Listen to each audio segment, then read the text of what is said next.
Hello and good afternoon, everyone. Welcome to Tech Until Tuesday. It is Tuesday at 2 p.m. Central Time. And with that, go ahead and put your questions and comments into the chat. Be happy to. We're going to do plenty of time for Q&A today. But in light of that 4th of July attack over in Alvarado, up in Alvarado, Texas, you had, at first it came out, it was 10 to 12 Antifa militants involved in this noise demonstration and ambush. And one of the most important things from any event like this is that initial details are almost always false.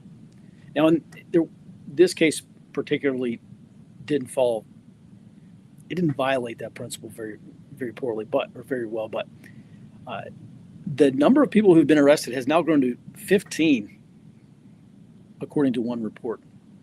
Not at first it was 10, and then it's 12, and now it's 15. So with that, I wanted to take an opportunity and talk about how you break down networks, because 15 is a large group of people. It's normal for us to see, I say that, shootings like this typically happen where there's one, maybe two shooters. It appears like there are probably two shooters involved with this, but there are 15 people involved in some level, whether they're probably 12 people on site and another maybe 3 people additionally, or at some level co-conspirators. We'll have to see. I'm waiting for the official details to come out on that. So with that, let's talk about networks. And I'll tell you my experiences from Iraq and Afghanistan, breaking out networks, trying to identify cells and facilitators and other nodes in these. In most cases, they were Taliban networks. For a couple of reasons. Number one, I think just generally, we're going to see a lot more low-intensity conflict. I've kind of bet my entire future that it gets much worse before it gets better. And so with that, it's better to understand what these networks look like and how to identify them. And as a reminder, if you're unfamiliar with what I'm talking about, on the night of the 4th of July, about 10:30 at night, a group of Antifa militants went to the Prairie Land Detention Center in Alvarado, right outside Alvarado, Texas, and they started spray painting vehicles, and they defaced a guard shack, and they started shooting fireworks at this facility. And that drew a couple of unarmed ICE officers out. I guess they're ICE. And then just a few minutes later, Alvarado Police Department gets there, at least one car, and a police officer steps out. To my understanding, the noise demonstration, the people were in the parking lot. And according to the DA, the district attorney in this case, they were trying to draw law enforcement out of the building in order for this shooting to be conducted. About, best as I can guess, somewhere between 100 to 150 meters away, there were two shooters armed with AR-15s, and they opened fire, and they did shoot one of these. They shot a police officer. Everything I know about this case basically comes from the indictment, and the indictment did not have a lot of detailed information, but just generally you kind of piece this thing together. I don't know what caused them to flee, but at some point you do have these two shooters breaking contact. They ditch their rifle. Maybe when they're running away, they throw it. Those two rifles are later found. 7 of these people, not just 2, but 7 people are arrested in a field about 300 meters west of this facility. One guy has a backpack with an AR-15 broken down into upper and lower receiver. Apparently some other people have pistols. So these people were armed, also wearing body armor. Another guy was arrested just south of this location, out towards the highway. He was pulled over by a law enforcement officer who was responding to the shooting. they found, I believe, at least 2 AR-15s in that vehicle. So I'm not exactly sure if there were always only going to be 2 shooters, or if other people brought AR-15s to shoot and they just chickened out and decided not to. I don't know. But I'm here for it. I'm here to find out. So I'll continue to track the case. But today, this is what we're all talking about here. So if you just put yourself in the shoes of an intelligence analyst or maybe an investigator of this case, I'm going to tell you about my experiences, some things that I think have been happening and have happened. And as always, do put your questions into the chat. If you just use a capital Q at the beginning of your question, that'll help me find it. All right, so let's talk about network analysis.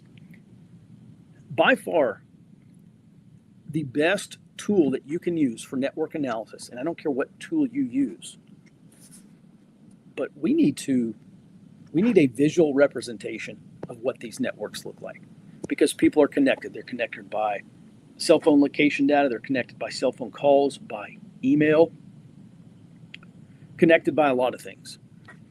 And it's your job to identify those connections, because every connection or every association you identify is another suspect, or it's another member of this cell, or it's another member of the broader network. And if you're trying to not just take down, say, a direct action cell or an IED cell in Afghanistan, taking them down is good, but you want to dismantle the entire network. I mean, you want to come in and scoop up a bunch of dudes at the same time and have that be so devastating that the network just falls apart, or an organization so catastrophic for that organization. This is something that the French actually did fairly well for a period of time during their conflict in Indochina. Multiple accounts of the French authorities coming in and arresting small handfuls up to groups of these communist political agents, and these underground communist movements, trying to build the organization required to launch a effectively Maoist communist revolution. And they eventually succeeded. But one of the biggest things, like, there's a great book about this that describes some of this. It's called Grasshoppers and Elephants. Grasshoppers and Elephants. Or maybe it's the grasshopper and the elephant.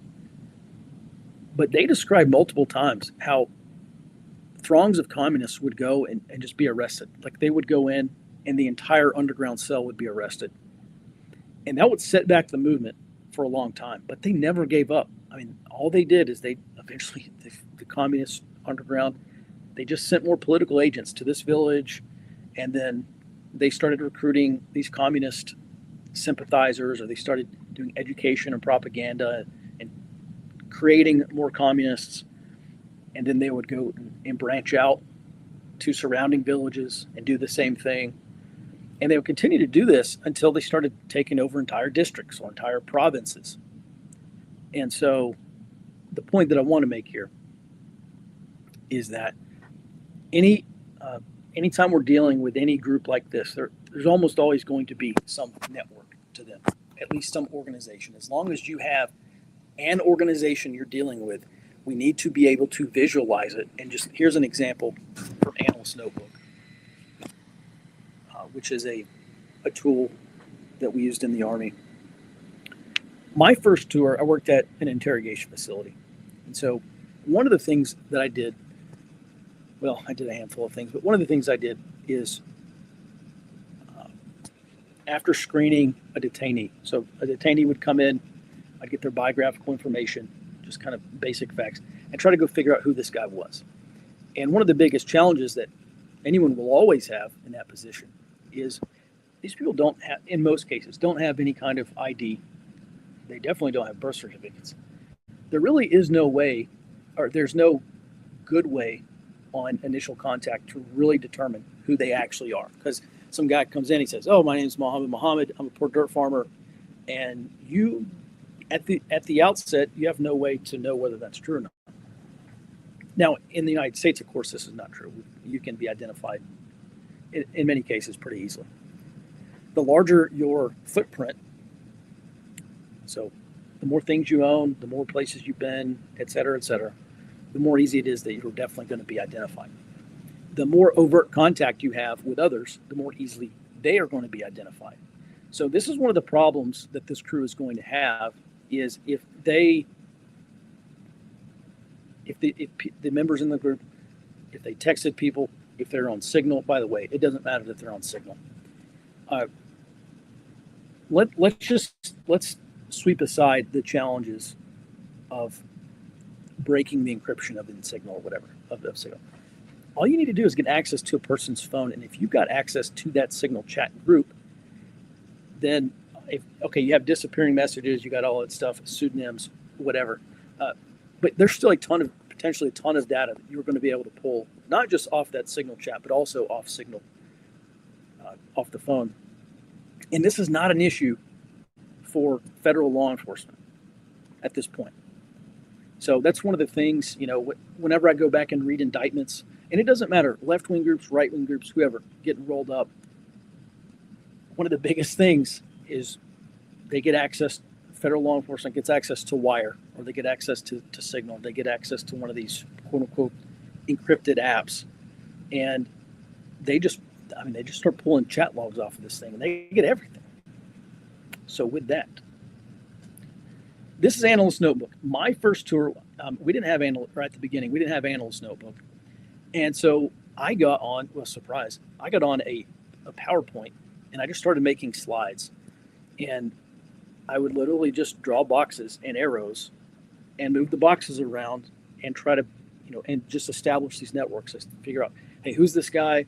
Who's he connected to? Okay, he's from this village, or he's from this town, he's from this area. He got rolled up with this, he got rolled up with this guy, with this equipment, whatever.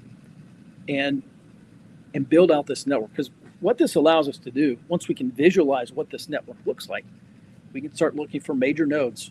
We can start looking for facilitators. We can start looking for the high payoff targets that are really going to disrupt the network. One of the problems just faced persistently in Afghanistan, especially with IEDs. You can go out and kill IED emplacers all day long. Okay, we did for 20 years. But that does not stop the flow of IEDs. You can go and target the next rung up and target the bomb builders themselves, the people who are building these initiation devices, the pressure plates, whatever they have, RCI, remote controlled, radio controlled IEDs. And that may temporarily, let me back up. It depends how many IEDs are already encached, or how many IEDs are already in caches somewhere. If they've got 100 IEDs sitting in caches and you take out the bomb builder, depending on their operational tempo, how many IEDs they're putting in the ground each week, you may not see any disruption at all. So that link of the chain, it's good, but it could be better. And then you go up one more. And maybe the facilitators, the people who are getting these materials together in such quantities that they can, a lot of these IEDs, they're just assembly line built. They're just like, 1, 2, 3, 4 dudes somewhere. And it's just like an assembly line. Someone makes the interior components, passes it off. And the next guy makes the next thing and then passes it off to the next guy. And, and then you're churning out IEDs over here. And we know this because of biometrics. When you have multiple DNA profiles and each DNA profile is at a different layer of the IED, and you got like 10 or 20 of these, it's pretty clear they're building them assembly line. Because DNA profile number 1 is on the interior because he's twisting copper wires together, and so he's leaving trace DNA off his fingers. And that DNA is not found anywhere else on this IED, only on those wire twists. Pretty obvious what's happening. So one thing you could do is go after the facilitators. So if you go after the financiers or facilitators, the people who are buying this material in bulk, that's good. That could cause some disruption. Another thing is going after the chemists who are making this material that goes boom, and we won't get too much into this because we're on YouTube. But if there's nothing that goes boom, there ain't no booms. So I think pretty much everyone knew this. especially in Afghanistan. You stop the production of that stuff, and you really put a damper on ID operations. Easier said than done. But it's really difficult to find those guys if you don't know what their network looks like. And so that's why we want to take this raw data, which in most cases we are working with raw data, and visualize it. Put this puzzle together, figure out what we're working with, where to attack it, and you're always going to be limited on everything. Limited on especially ISR assets or any kind of intelligence assets. ISR being intelligence, surveillance, and reconnaissance.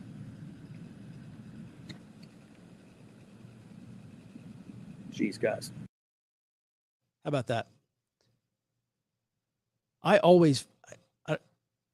This browser doesn't automatically pick up this mic, so that's my bad. Is this better?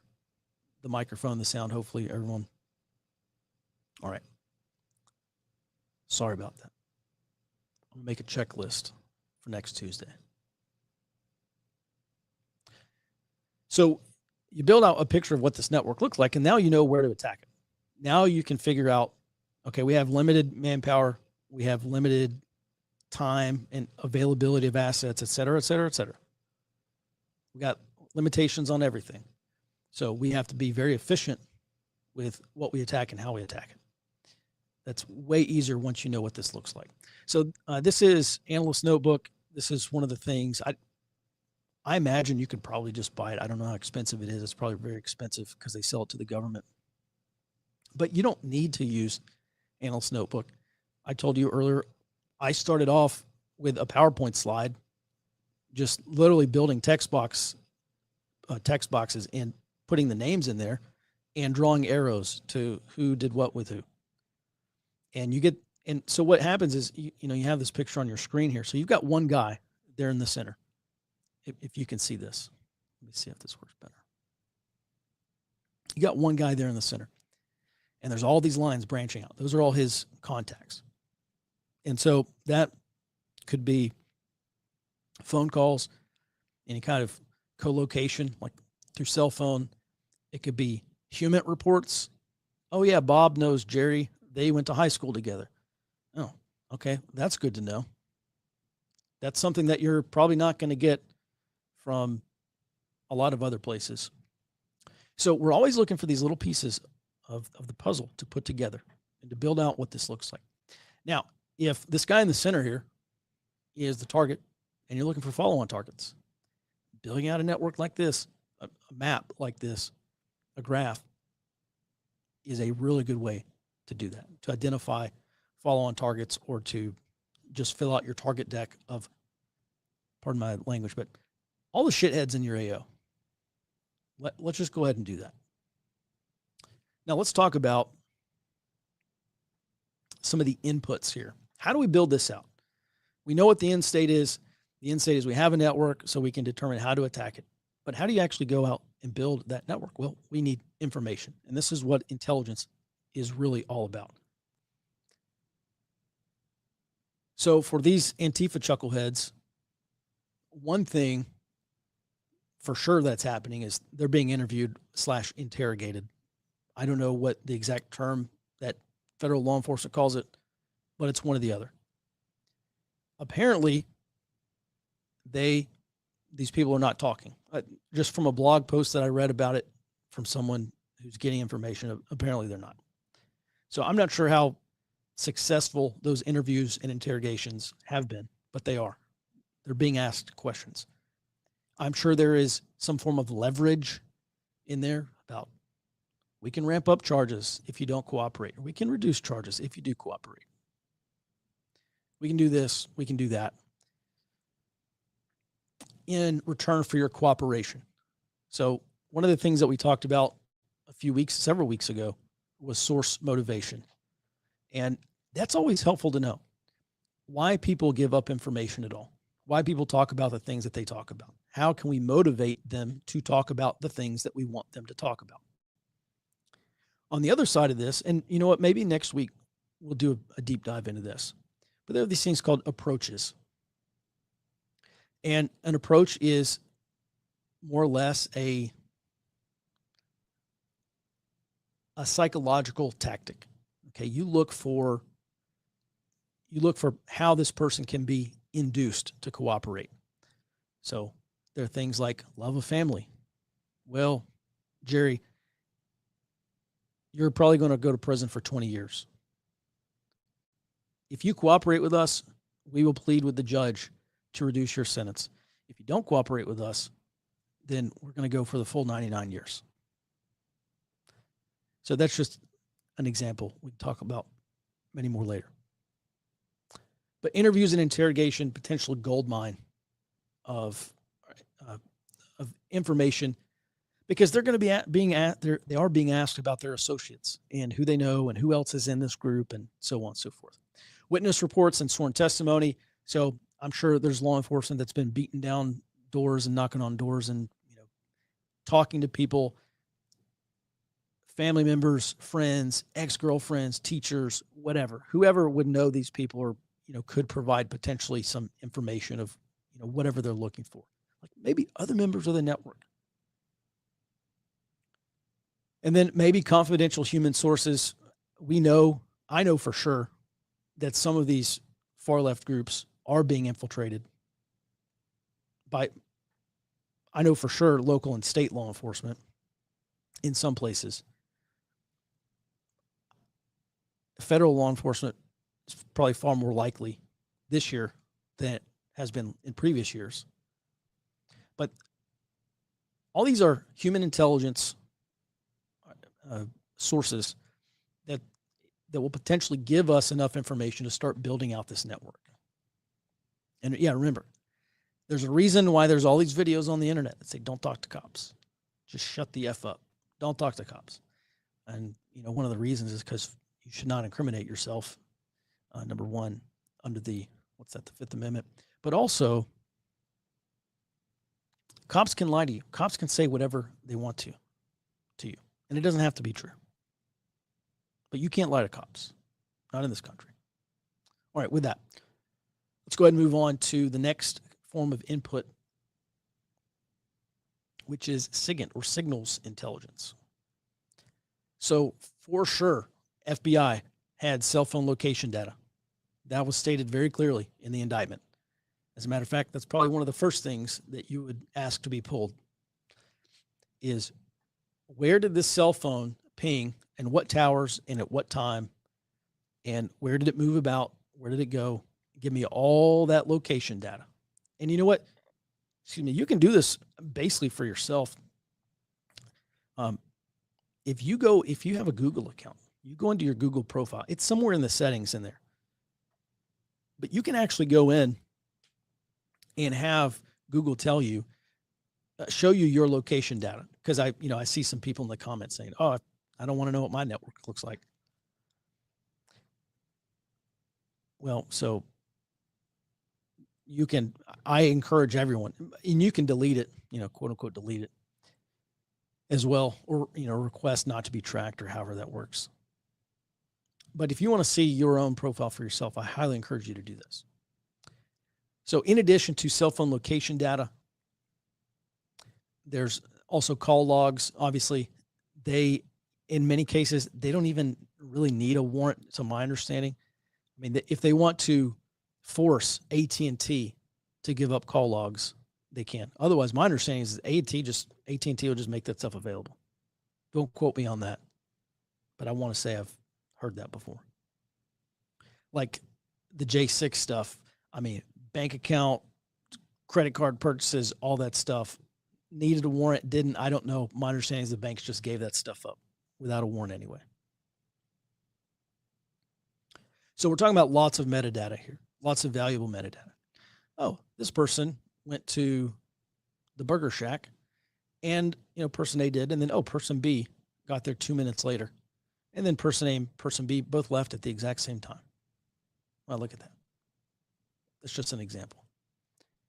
Also, ripping cell phones, computers, any kind of electronic devices. When we did SSE, which is sensitive site exploitation, some people call it TSE, tactical site exploitation. That's one thing you always wanted. You wanted thumb drives, you wanted cell phones, especially any kind of electronic devices, laptops, because there's information on there that can be ripped off. And we literally just got back. We plugged that. We had this whole cell phone ripping team. They literally just plugged it into a machine and it just like sucked the guts out of there.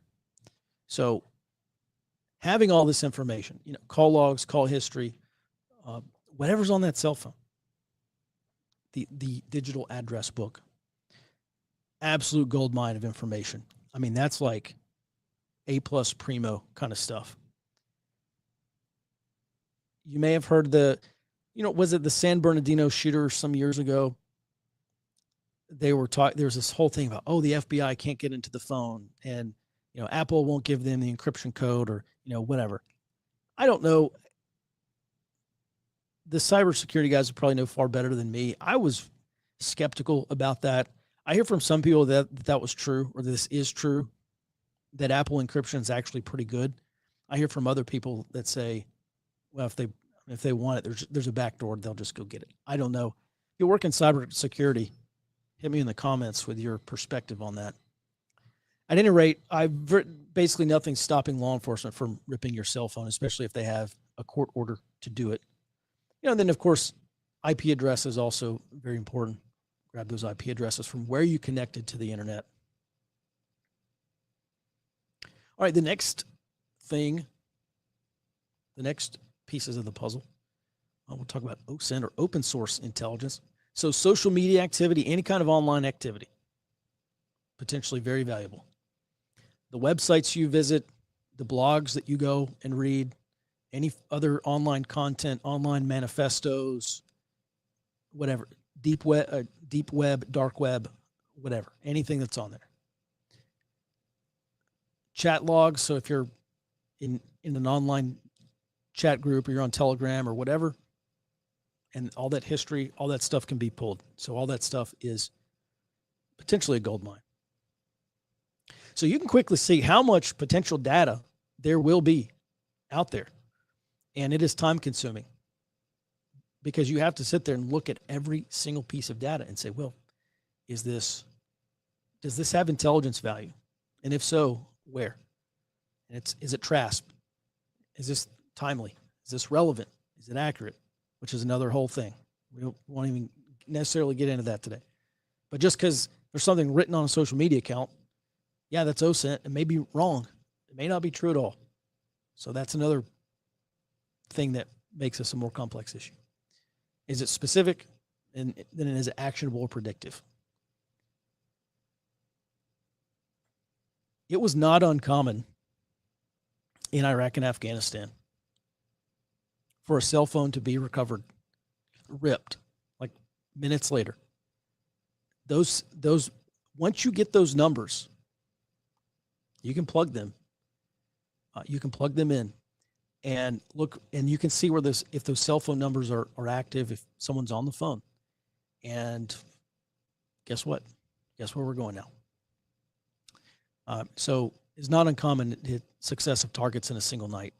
And the more cell phones and the more electronic devices and the more, even address books, we rolled up a ton of dudes with like physical little notebook address books, and there were numbers written in there.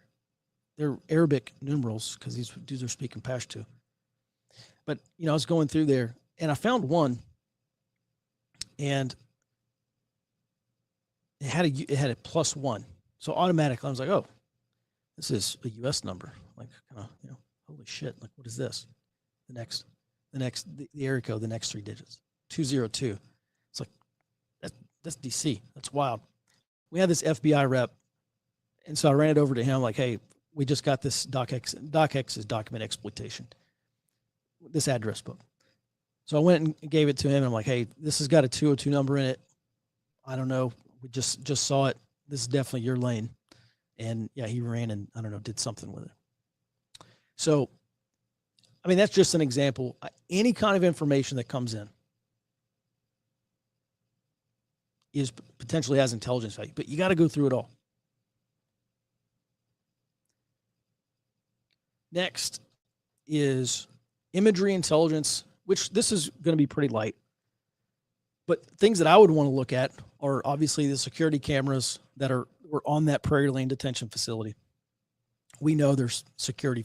We know there is footage. I would really like to see it. There's also body cam footage from the police officers involved.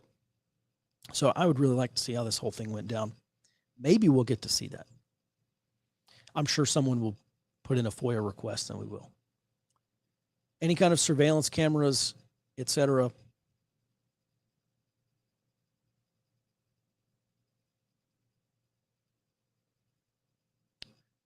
And, you know, obviously getting in Iraq or Afghanistan, having drone footage, full motion video is fantastic.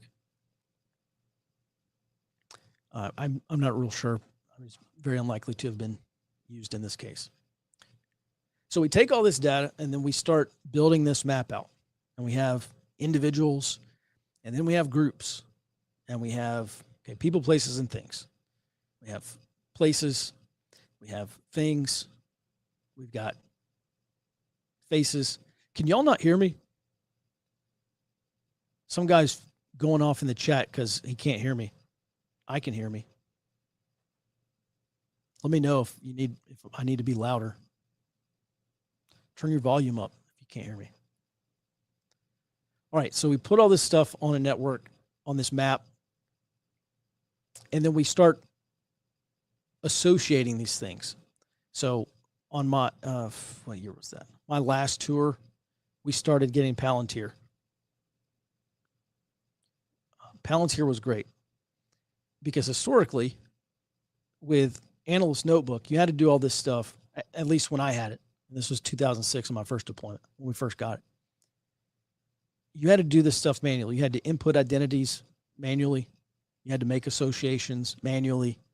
You had to do all that stuff and put it in.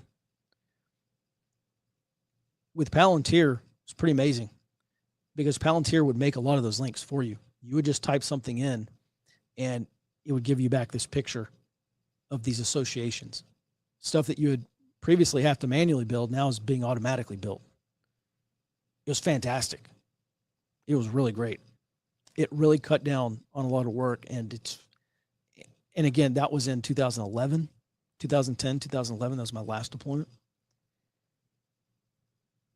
14 years later, 15 years later, I shudder to think what they have now. So once we have all this data, we can start putting all this stuff in, start building. This is called link analysis, by the way. There's all sorts of analytic frameworks and structured analytic techniques. But link analysis is one that everyone needs to know. Everyone needs to know how to do a link analysis. And you know what? It may get kind of messy. But you may just sit down and try to do a link analysis on yourself. Oh, I know this guy. I go to church here. I shop here. And just start putting down all the associations that you have. It's called the space analysis. I'll go through it briefly. You start with signatures. So what is unique to you? So your cell phone number, your IMEI, your whatever you got, that's unique to you. Your license plate is unique to you. Basically, the make, model, and year of your vehicle is going to be unique to you. Your facial features for biometrics, unique to you. Fingerprints, unique to you, et cetera, et cetera. But just think about anything that is observable to you, your signatures, your voice as a signature, and write those down. Next is P for profile. We put those signatures together, and then we determine what this guy's profile is. So, for me, it's like you might look at the vehicle that I drive and who I call and where I go. And you say, oh, this guy goes to a gun shop and he walks around his neighborhood and he goes here and he goes there and he goes to these websites from this IP address, which is basically from this MAC address off this electronic device. That is a signature to you. He goes to these websites and we look at that stuff and we say, okay, now I've got kind of a profile for this guy. A is associations. Now we start looking at who's this guy talking to, who's this guy calling, where's he going, is he meeting people at places? A. C is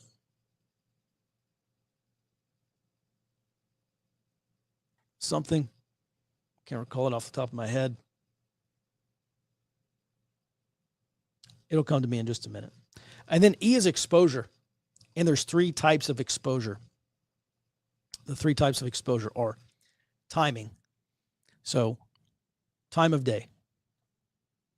This guy wakes up, he drives to work, and he gets at work at 7:45 every day. Or he gets to work at 7:45. That's timing exposure. Like you arrived here at this time. The next is duration. So this guy goes to work, he gets there at 7:45, he leaves there every day at 5:10. So he's there for roughly 8 hours. That is duration. And then there's repetition, which is he gets there every day at 7:45. He leaves every day at 5:10, Monday through Friday. Is this guy going to be at work on Saturday? No. So that is repetition. And if you'll give me 2 seconds, I'll look up this C. Yeah, we'll see. It's not whatever the top Google thing is. I don't know. We'll talk about it next week. It's not like consistency. Oh, contrast. It's contrast. So whenever there's getting a baseline behavior is super important, because once you can establish baseline behavior for someone, the next logical thing is identify off baseline behavior. Oh, this guy's never been at this store before. This guy's never gone over here at this time before, et cetera, et cetera. So that's space analysis. You should do one on yourself and just kind of reflect on the overt indicators that you might present to people.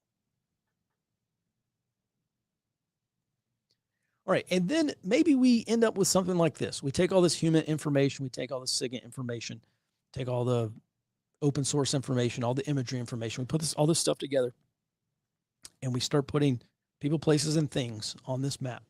And we get something that looks like this. And now, what is this to you? You look at this, there's a couple of very key things that we can determine about this.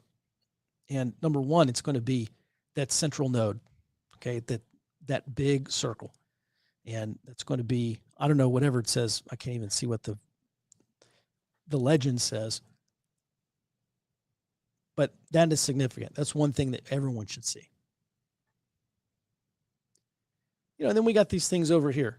And these little clusters are probably cells. And now that we've built this out, you start to realize, well, each one of these cells operates in a specific area. But all these cells are also connected to similar nodes. And so, what do we got roughly? Okay, we got 7. Let's just call it 7 nodes there. Maybe more. If you zoom in, you can tell. But if 4 are connected to this one facilitator, and the other 3 each have one facilitator, what's probably going to be your highest payoff target? This facilitator that's connected to these 4 cells, or these 4 clusters. You take out that one facilitator and you disrupt operations to these 4 cells. So this is an example of effects-based targeting, high payoff target, or what I think they call it, high payoff target now. High value target when I was in. So this is the value of building out networks, and this is how this works roughly. With that, I will take your questions. By the way, I still don't have any print copies of my book, The Area Intelligence Handbook. It is your guide, step-by-step guide to building an area study, to developing local intelligence on your area. And remember, we do an area study for 2 reasons. Number one, to find out what you're up against. So what are the threats and hazards that you'll be exposed to?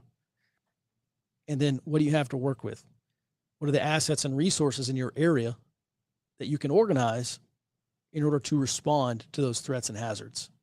And it doesn't matter if you're dealing with a natural disaster like flooding or a hurricane or earthquake, or you're dealing with some man-made disaster. You got to have people. You got to have people who know how to do things, who are organized, who have a common purpose and understand the mission and can push the mission forward. If that sounds like something that would help you during the next disaster, if you know you need to build that for your area, you should buy and read this book. It is available on Amazon. Just search Area Study Book or the Area Intelligence Handbook, and you'll find it. And with that, we do have some questions here. Do you see any indication that these networks at this time have any foreign state-run support in any form? I only have access mostly open source. So I don't see any indications. However, but let's remember that an indicator is an observable or potentially observable clue. So is it potentially observable? If I was sitting at FinCEN or if I had financial, threat finance data, sure, we may be able to figure it out. The problem is no one in a foreign country is just going to say, oh yeah, sure, here's a check. Yeah, go cash it or whatever. A bunch of this stuff's probably done in cash. If it was, it's not like these guys are getting like $1 million bank accounts to go run terrorist operations out of. So remember, I think it was James Mattis that said, the enemy gets a vote. You can plan out whatever you want, but the enemy gets a vote in what you want to do as well. And the enemy they should be practicing operation security.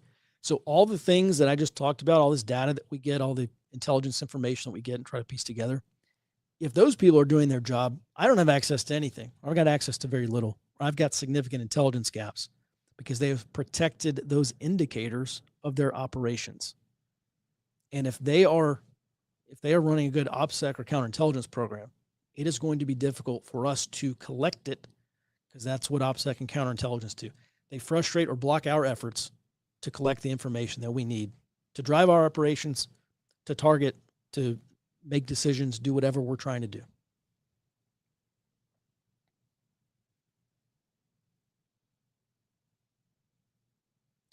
All right.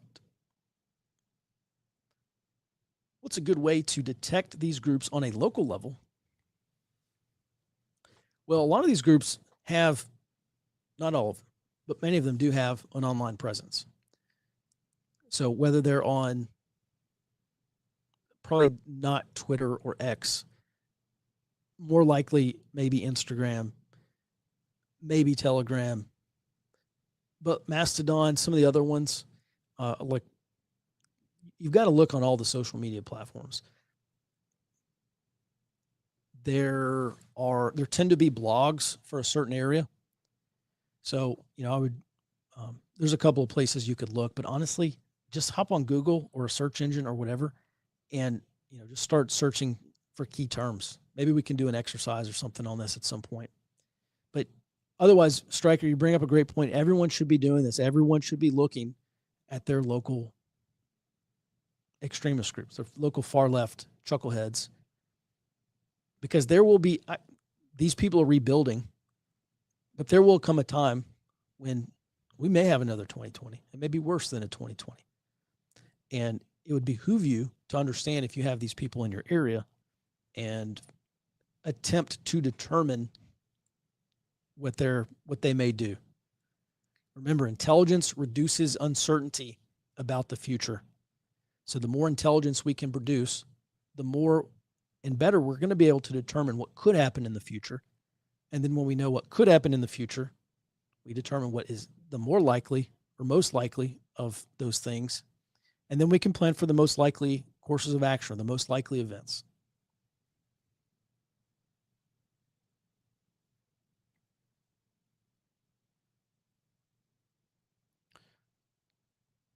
All right. Put your questions in the comments as always, and I will get to them.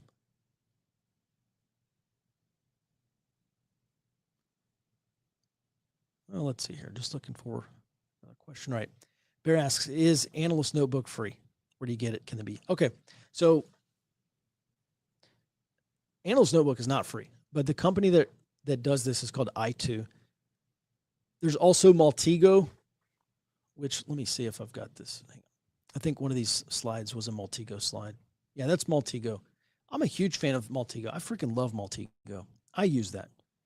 They also have an app called Casefile. which is not dissimilar from Analyst Notebook. Last time I looked, case file was free. You may try to check it out. There may be some other free tools or some very low cost tools. Maybe some of the mind maps, the mind map apps or software, you may be able to do link analysis. I'll look it up, but honestly, I'll just look up link analysis software and start checking out some options that are affordable or free.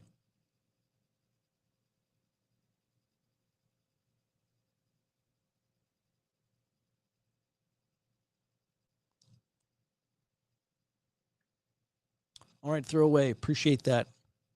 Thank you for watching. We definitely appreciate your support. By the way, if you like what we do here on Tech Intel Tuesday, every Tuesday at 2 p.m., you like our Intel reports in the morning, go to ForwardObserver.com and sign up. That's our team. This is our mission. This is definitely my mission in life. And so we are trying to keep folks ahead of the curve, talk about things that are going to break or go sideways before they break or before they go sideways. Because again, the best thing about intelligence is if done correctly, it will give us an accurate expectation of the future. And when we know what is likely to happen in the future, we can be very deliberate in how we plan for it. I think this is one of the biggest problems facing the preparedness community is they're like a golden retriever and 100 tennis balls being pulled in all these directions because there's all this stuff out there. There's always something else. And people are freaking out. Oh, watch this YouTube video and the world's ending tomorrow. Let's just sit down and let's just put our cards on the table, everything we know, and let's work our way. Let's analyze our way through these scenarios and figure out their direct and indirect effects. Because once you understand the direct effects of this event and the indirect effects of this event, now we can say, I've got this list of stuff, and I can prepare for that.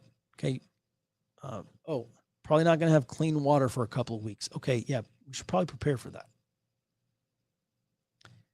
The one thing where I think people get wrapped around the axle is they say, I'm preparing for an EMP, or I'm preparing for societal collapse. I'm preparing for hyperinflation. I'm preparing for war with China. I'm preparing for all this stuff. You're really not. You think you are, but you're not. What you should actually be preparing for are the local effects of those events. Because how do you prepare for an EMP? You're preparing for the effects. You're identifying the risks, and then you are trying to do things to mitigate those risks. And that's really what preparedness is about, preparing for the effects. And if you're not identifying the local effects, how this is going to affect you out your front door, down your driveway, in and around your neighborhood, across your broader community, if you're not identifying those direct effects on you and your family and your life, you are going to be affected in ways that you did not consider. And I don't care how big your bug out bag is, or what kind of whiz-bang water filtration system or fire starters you got. You better have those things. So it's always better to understand what you're getting into. Again, that's why we do an area study. Speaking into various stuff, you should. It's $10 on Amazon. It could be a lot more expensive. It's not. It's priced appropriately at $10, or economically at $10. You think Palantir, American, are they like a database is a good thing or a bad thing? Well, it is always a risk. My understanding is that they're building this Palantir database is going to help facilitate the removals of illegals and also help get illegals off of government programs, help identify fraud. But it's also for every American. And many of us may not necessarily care that the Trump administration has this or is building this database. I don't know at what level it's in production. But many of us may not really care that they have access to it because we support what they're doing. But, obviously a few years from now may be completely different because someone else will have access to it.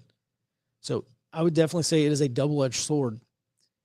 But listen, I think the left and the right in this country, I think they are in a foot race towards authoritarianism. I think we're obviously trending towards that. And every little incremental advancement that one side or the other makes is just justification for the other side to go just a half an inch farther. So, I don't know, tough to say whether we should have it or not.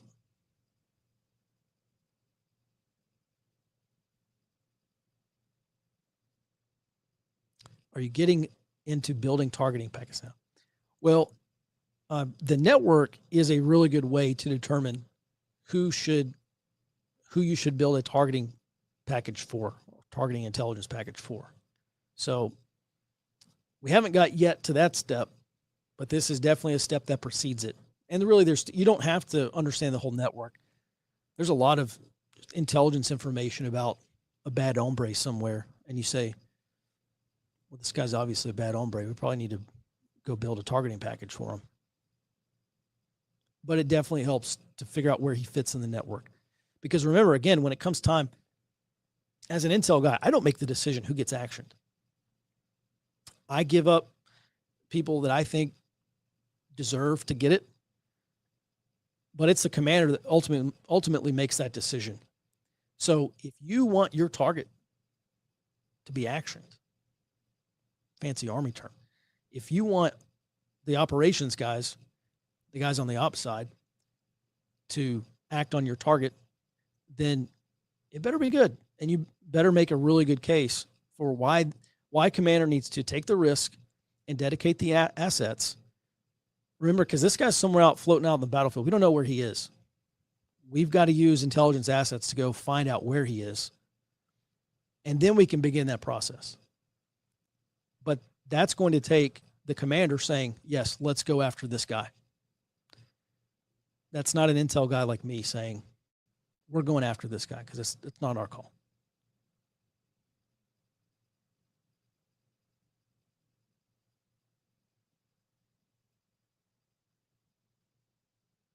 Yes, y'all, please do like this. If you like these live streams I do every Tuesday, a simple like and a subscribe, especially on YouTube, would go a long way. Help me reach more people. And when I reach more people, we're floating all the boats up. And us, as a culture, as Western people,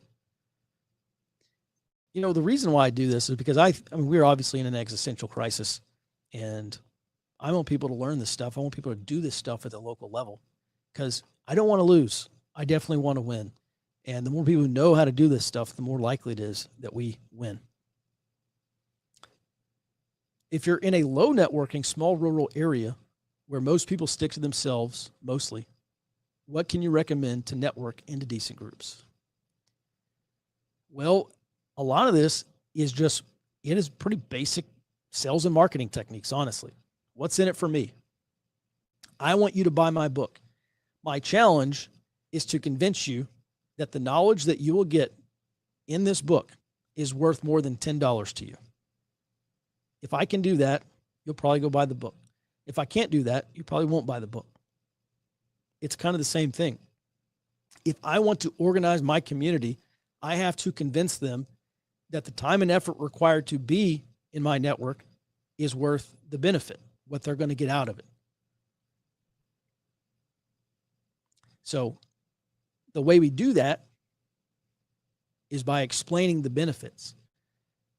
There's not a huge time requirement to being in a Signal chat group, which is what we run on here locally, with all the caveats that I gave y'all earlier. There's not a time commitment. You can check that as you're able. So is it easier? Has it been easy for us to get guys to go join a Signal chat group? Of course. That's like a foot in the door. That is a point of contact, so we can have continuous contact with people and continue doing the things that we're trying to do. So think about what's in it for them. Go back to mice, the mice RC factor. We'll leave it at mice factors. What's their motivation? There's intrinsic, or there's reward, there's punishment, and there's intrinsic motivation. I'm going to do this because I want a reward for doing it. I'm doing this because I don't want to be punished for not doing it, or I'm doing this because it's the right thing to do and I should do it because it's the right thing to do. And that's, you want to push people towards intrinsic motivation. They're acting not out of fear, not out of any kind of compensatory belief. They're acting in a belief because it's the right thing to do. They're acting out of ideological belief. There's maybe a lot more to it actually, but we'll leave it there for now.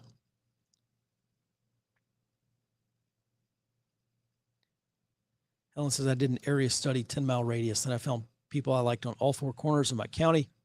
I can find out anything that goes down. Usually it's a cow. Well, that's good. It's a cow today, and who knows what it is tomorrow. So congratulations. That is not the end state, but should be the first step for a lot of people. You got 2 to 4 weeks of stuff stored up. That's fantastic. Congratulations. You basically just bought your way into the sustainment level, but the sustainment level is just the first step. That you got to take that next step. We got to start talking about stuff on the operational level. Is cell phone location data available for purchase by civilian? Potentially. One thing I can tell you is that you can, I'll just say, I don't know. Number one, I'm sure, maybe not directly. I don't think this is something you would buy from AT&T or Verizon, but one way that you could probably buy it is through like information clearinghouses. There are places where they do collect that information, like ads, for instance, like ad companies, because you say, I run Tony's Pizza Shop, and I want, anytime someone searches for pizza from this geofence, this area around my pizza place, I want to come up as a top search result. So that's an IP-based advertising, whatever you call it. So they have the IPs and they know who is there. So I'm sure you can buy it from somewhere. I couldn't tell you what or where. Sorry, I can't be of more help. Is attending protests a good way of gathering intel? Well, yeah, getting on the ground, getting eyes on, certainly. I would say at a minimum level, you're going to be able to collect, maybe kind of atmospherics. What's the mood? What are they saying? Are the people urging peaceful protest? Are they saying incendiary things? Are they trying to incite people to violence? All that stuff has intelligence value. So I would say in general, yes, it is a great way to go gather local intelligence. And you should.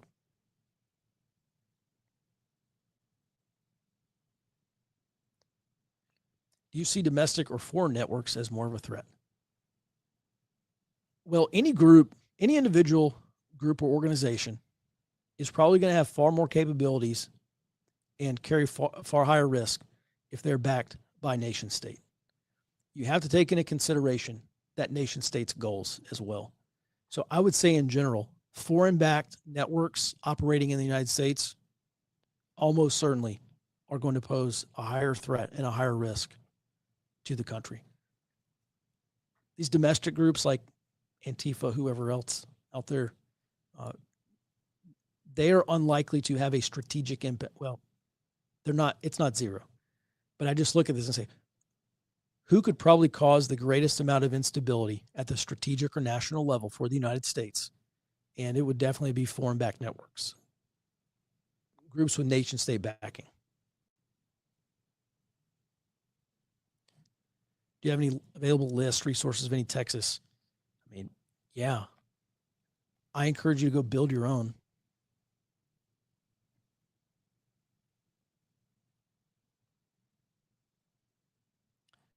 Two live streams in one day. How common is this? Happens almost every Tuesday.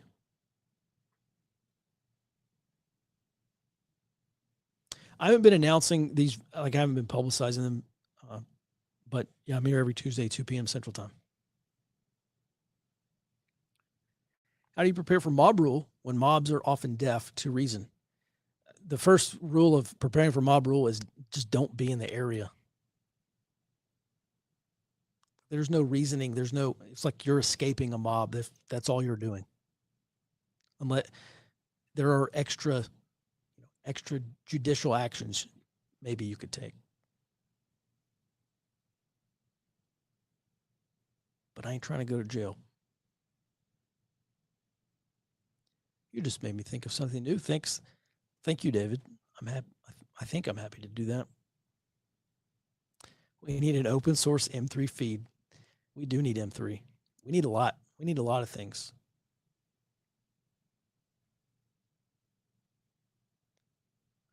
M3 is it's a database. It's basically like a web portal, and you search and you get access to tons of all these intelligence databases. Because remember, whenever we're dealing with these intelligence platforms, assets, whatever, all that information goes into their little nook and cranny, their little database somewhere. And so you need a tool like, what was it, M3 Query Tree, if I recall correctly. You need a tool to search all those databases for the information you're looking for. Otherwise, you're losing stuff. Tony, I appreciate your support. Can you print it? I mean, I don't know if you can print Amazon books, but maybe. How do you join the Signal chat? Listen, the Signal chat is just from my own local crew. You should be starting your own Signal chat or whatever flavor of communications, digital communications you want. How do we survive the poisoned wells? I don't know. That's a great question for Charlie Hogwood. I'll just tell you straight up, I don't know. Stored water, I guess. Okay, apparently bounty hunters buy that stuff all the time. What are the odds these groups are moving towards drone tech? You know what? That's a great question. I have not seen anything that will lead me to believe like it's imminent. We're going to start seeing drone attacks. But I'm sure those discussions are being had. On a long enough timeline, very high. The odds are very high. I'm far more concerned about foreign-backed groups using drones, weaponized drones against U.S. critical infrastructure than I am about Antifa or whoever using it. All right, last question here. How do you deal with all this stuff if you're introverted and single by nature? Would finding people online be easier than networking locally at events or at the range? Well, there's a couple ways we can answer that. Well, I'll start with the first one. How do you deal with all this if you're introverted? Well, you need to find a people person, frankly. It's going to be very difficult if you're naturally introverted. Like, I'm an INTJ. I'm introverted by nature. But that's not to say that you can't force yourself to learn skills on how to talk to people. And the way that you can do that is literally just talk to everyone. I don't care if you're standing in the grocery line, the bank line, whatever, chit chat. Just normalize that as a part of your life. Talk to everybody and develop those skills and improve your ability to read body language and just start chit chatting. Talk about the weather, the Dodgers. I don't care, whatever. Even if they don't talk back to you, it's okay. Just practice. And then once you've built some familiarity, you've kind of gone through these rehearsals, you've gotten more comfortable talking to people. Now we can start introducing collection requirements. I'm going to talk to this person, and my goal is to get him to tell me where he grew up. I'm going to talk to this person, and I'm going to try to get him or her to tell me what their favorite food is. All right. And now we start conversation mapping. I'm going to start off by saying hello, and I'm going to talk about this, and then talk about this, and then maybe we can get on the topic of where he went on vacation last year. So all this stuff happens in baby steps. But if you're an introvert, who cares? Go talk to people. It's like, oh, I don't like putting a tourniquet arm on. Well, brother, your thigh is bleeding out. So you either throw on a tourniquet or you die. That's realistically, that's your choice. So sometimes you just got to force yourself to do things, or just find a people person and get them involved and let them help you do those things. And by the way, SR, this is a great question. I'm not trying to lecture to you, but there's someone out there who says, well, I don't like to talk to people. I'm not going to talk to people. And they need to hear that. They need to hear like tough shit. Go talk to people in your local level.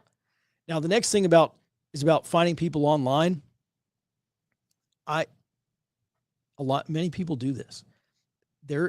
Meeting people online is inherently riskier than meeting people, say, at your church or at your local gun shop or your local camping group or whatever. So I will generally say find opportunities to meet people locally, but just, in terms of your ability to meet people, period, you're going to have maybe more opportunities online, because you go to a meeting and that meeting lasts for 1 hour and then it's over, but online is on all the time. So probably a bit of both, with a bias towards trying to meet people locally as much as possible. And actually, if you want to get down into meeting people, period, there's a huge difference between how these left-wing groups do this and how right-wing groups do this. Because you go back and you read through these indictments and these, your average right-wing group. Oh, so-and-so, the defendant met so-and-so on a Discord app, and it was a federal informant, or as whoever. Well, you ain't beating that. The far left, though, there's so many places for these people to meet. Number one, many of them live in urban areas. So there are coffee shops, there's far left bookstores, there's anarchist spaces, there's like punk rock scenes, concert shows. And those are all places where they can congregate and meet. And on the right, there's church. I don't know what else. What other social groups? What physical space do you have in your town where you say, I'm going to go there and I'm going to talk to people who are a lot like me? There ain't a lot out there. There's not like I'm going to go to this right-wing coffee shop. I'm going to go to this very conservative bookstore where they've got pictures of Trump instead of Ruth Bader Ginsburg in there. You've been in that bookstore before. We all have. So maybe that's another thing you could look at is, maybe figuring out where. I'll just say this, the bottom line. Just like going fishing, man. If you go fishing in a lake and there's no fish in there, you're not going to catch anything. You got to go where the fish are. Fish where the fish are. So at your local level, think about what physical spaces where the fish are that you want to talk to, your potential assets or potential friends. Maybe it's the VFW or American Legion or something else like that. Figure out where that is and just start going there and talking to people. People are not going to organize themselves. People aren't going to come to you and say, yeah, Mike, I want to tell you all about everything I know. If they did that to me, I would be extremely suspicious. So a lot of this stuff, you're just going to have to do yourselves. All right, with that, everyone, thanks so much. I appreciate your support. Thanks for being here. I'm going to be back next Tuesday. I do this every week. Tech until Tuesday, 1400. It's 2 p.m. Central Time. Go buy the book if you want to support the show, or go sign up for Forward Observer and get our intelligence briefing as well. And with that, everyone, have a great rest of your Tuesday, and we'll see you on the morning briefing tomorrow morning, starting at 08 Central Time. Until then, be well and stay out front.